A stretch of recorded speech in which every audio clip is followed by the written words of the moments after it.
Étant considéré par beaucoup comme la meilleure hype de leur vie, Spider-Man No Way Home avait tout raflé lors de sa sortie, des chiffres complètement dingues et des critiques qui nous laissaient penser que ce film allait tout simplement être le meilleur film Spider-Man jamais réalisé. Sauf que, eh bien, tout ne s'est pas passé comme prévu. Si pendant quelques semaines Spider-Man No Way Home était au sommet de tout et au-dessus de tout le monde, c'est au fil des mois qui ont suivi sa sortie que son déclin a commencé. Un film qui se devait d'être le film ultime de l'univers de Spider-Man est au final devenu un simple film oubliable. Aujourd'hui, je vais tenter de vous expliquer pourquoi Spider-Man No Way Home s'est littéralement fait exploser suite à une sortie en salle qui avait pourtant fait trembler tout le monde.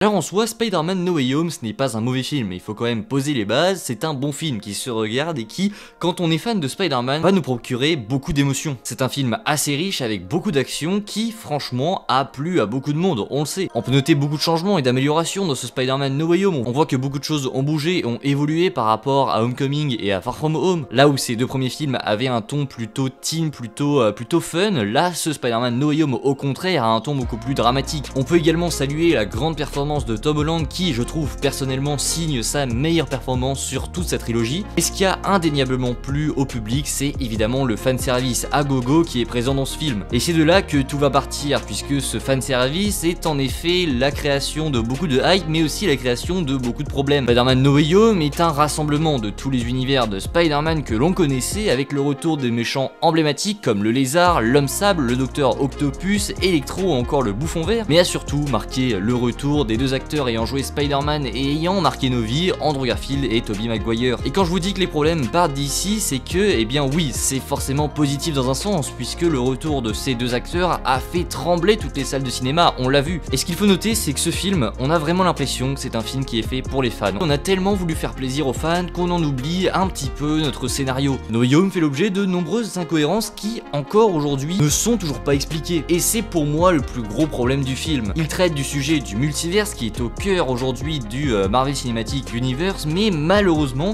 eh bien ce sujet n'est absolument pas maîtrisé. On a l'impression que même les scénaristes ont galéré à trouver une explication pour faire revenir ces personnages, et le problème vient également du fanservice, puisque trouver une cohérence dans un multiverse hyper vaste où tout peut arriver, où tous les personnages peuvent débarquer dans l'univers de Tom Holland, comment peut-on expliquer que seulement les personnages que l'on connaissait déjà, donc les personnages que l'on a déjà connus dans les anciens films Spider-Man reviennent? Pourquoi est-ce que d'autres méchants que l'on n'a jamais vus mais qui viennent d'autres univers ne sont pas arrivés dans ce film? Pourquoi ces 5 méchants précisément, et pourquoi ces 2 Spider-Man précisément? Pourquoi ne pas faire venir un autre acteur? Pourquoi ces personnages sont arrivés? Et bien ça, c'est une question que tout le monde se pose, mais bien sûr on n'a absolument pas de réponse. Et je trouve même personnellement qu'après l'avoir visionné des dizaines et des dizaines de fois, apporter des nouveaux méchants qu'on ne connaissait pas forcément encore, ou des nouvelles versions de ces méchants qu'on connaissait déjà, ça aurait été quelque chose d'hyper intéressant à voir à l'écran. Alors oui, d'un côté on perdrait notre côté nostalgie, puisqu'on ne reverrait pas tous les méchants qu'on avait quand on était plus jeune, mais d'un autre côté, ça aurait permis déjà d'étendre le lore de Spider-Man au cinéma, et aussi de donner tout simplement une cohérence à ce scénario.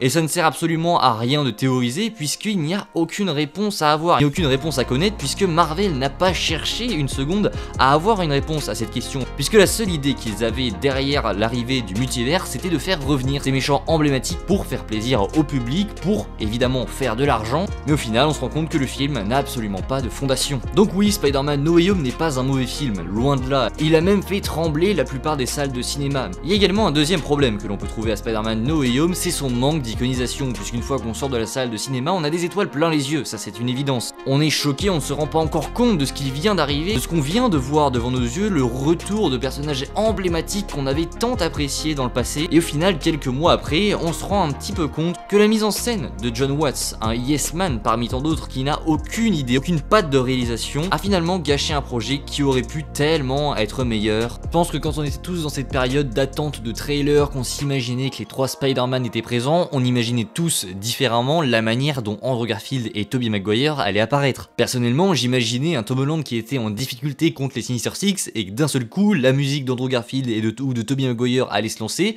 et que l'un des deux ou les deux allaient débarquer pour essayer de le sauver. Et au final, comme je vous l'ai dit, avec cette réalisation hyper plate, et ben on a juste eu l'apparition d'Andrew Garfield et Tobey Maguire dans la cuisine ou dans la salle à manger de Ned. C'est ça que je trouve vraiment dommage avec le film, c'est qu'il y avait tellement de potentiel et qu'on a l'impression qu'on se limite à faire un film Spider-Man où on doit juste cocher les cases Andrew Garfield, Tobey Maguire, les Sinister Six. Non, on aurait dû clairement aller plus loin. John Watts et Marvel auraient dû aller plus loin que ça. Ils se sont vraiment contentés en fait de ramener des personnages pour le fanservice et après tous les autres aspects du film ça passe vraiment au second plan. Et pour moi ça fait sans aucun doute partie des raisons pour laquelle Spider-Man No Way Home a subi un tel déclin de popularité auprès de nous-mêmes en fait. Je disais une fois sur la chaîne que déjà on pouvait s'estimer heureux d'avoir pu vivre ce moment incroyable, d'avoir pu découvrir ces trois Spider-Man ensemble au cinéma. C'est quelque chose qu'on reverra peut-être jamais au cinéma. Alors oui c'est possible avec les films sur le multiverse qui vont arriver, mais c'était tellement une occasion parfaite dans un film où tout semblait être parfait. C'était nous d'un côté sûr à 100% que Marvel et la réalisation allaient assurer puisqu'ils devaient assurer, et au final quand on prend du recul je trouve qu'ils n'ont pas du tout réussi à ce niveau là et c'est ce qui est vraiment dommage. Imaginez des scènes avec les trois Spider-Man mais avec un réalisateur qui a une patte, une réalisation, une vision derrière tout ça, ça aurait pu donner quelque chose d'assez exceptionnel. Et ce manque d'iconisation des trois Spider-Man, ces scènes très fades, sans couleur, sans beauté dans ses plans, avec une CGI parfois moyenne, font que ce Spider-Man No Way Home reste au final dans ses scènes d'action très peu iconiques. C'est là pour moi le plus grand problème du film, au-delà même du scénario qui n'est vraiment pas cohérent. Alors oui, même si la réalisation et la mise en scène ne sont pas vraiment à la hauteur de ce qu'ils devraient être dans Spider-Man No Way Home, on ne peut quand même pas nier qu'il y a des scènes qui nous ont fait vraiment frissonner. On a notamment la scène du clin d'œil à la mort de Gwen qui était vraiment très émotive. Okay. Are you okay?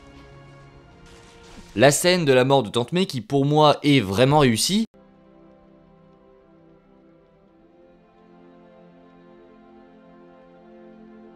Et surtout la scène où les trois Spider-Man se balancent ensemble et arrivent sur la Statue de la Liberté. Quand on est fan de Spider-Man et qu'on voit ça, on est obligé de se lever de son siège de cinéma.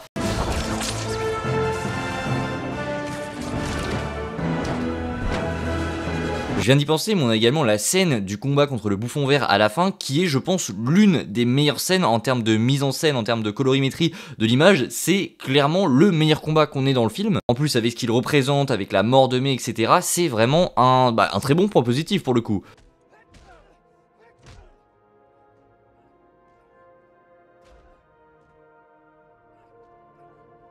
Vous le voyez, il y a de bons éléments, mais ça montre en fait, ça ne fait que montrer qu'on aurait pu avoir tellement mieux puisqu'ils sont capables de faire des choses qui sont vraiment mieux. Pour conclure, Spider-Man No Way Home n'est vraiment pas un mauvais film, il est vraiment regardable et vous allez l'apprécier si vous le regardez, mais c'est vrai que certains problèmes persistent. Et c'est ces problèmes-là qui ont assisté à son déclin. Si cette vidéo vous a plu, n'hésitez pas à vous abonner à la chaîne, j'essaierai de vous en proposer un petit peu plus à l'avenir. Je vous dis à très vite, c'était Spidey, n'hésitez pas à vous abonner, à liker et partager. Ciao tout le monde.